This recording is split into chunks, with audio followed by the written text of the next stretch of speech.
कुछ चीज़ें देर से मिलेंगी, बस तुम दुआएं करते रहना और सब्र करना। नमाज बोझ नहीं बल्कि तुम्हारे बोझ को हल्का करने का ज़रिया है। और मेरा अल्लाह फरमाता है, बस सब्र कर, मैं तेरी कहानी का अंजाम बेहतर लिख चुका हूँ।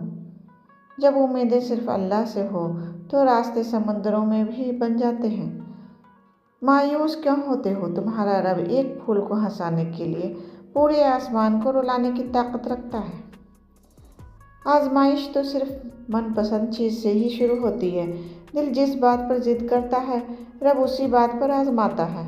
जो अल्लाह ने तुम्हारे लिए लिख दिया है उसे तुमसे दुनिया का कोई शख्स नहीं छीन सकता। हम कहते हैं हम नमाज पढ़ने नहीं जाते, हमारी औकात ही क्या है कि हम ना पहुँचें। हकीकत यह है कि अल्लाह हमें बुलाते ही नहीं।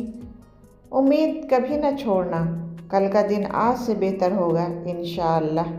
अल्लाह फरमाता है, मैं मुश्किलात उस शख्स को अता करता हूँ जो मुझे हद से ज़्यादा अजीज़ और मेरे नज़दीक हो।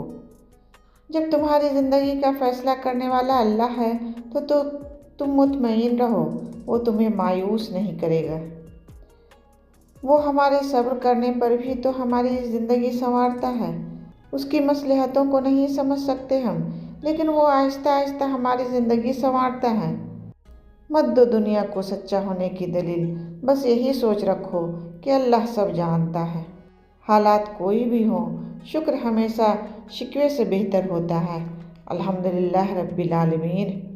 पूछा गया सब्र जमील क्या है, तो जवाब आया, जब तुम आजमाए जा रहे हो और तुम्हारा दिल कह रहा हो अल्हम्दुलिल्लाह। अल्लाह फरमाता है, यह सख्ती बस कुछ वक्त की बात है, तुम उस पर सब्र कर लो। मैं सब्र और शुक्र करने वालों को पसंद करता हूँ। लोग तुमसे चाहे जो भी छीन लें, लेकिन तुम्हारा मुक़द्दर नहीं छीन सकते।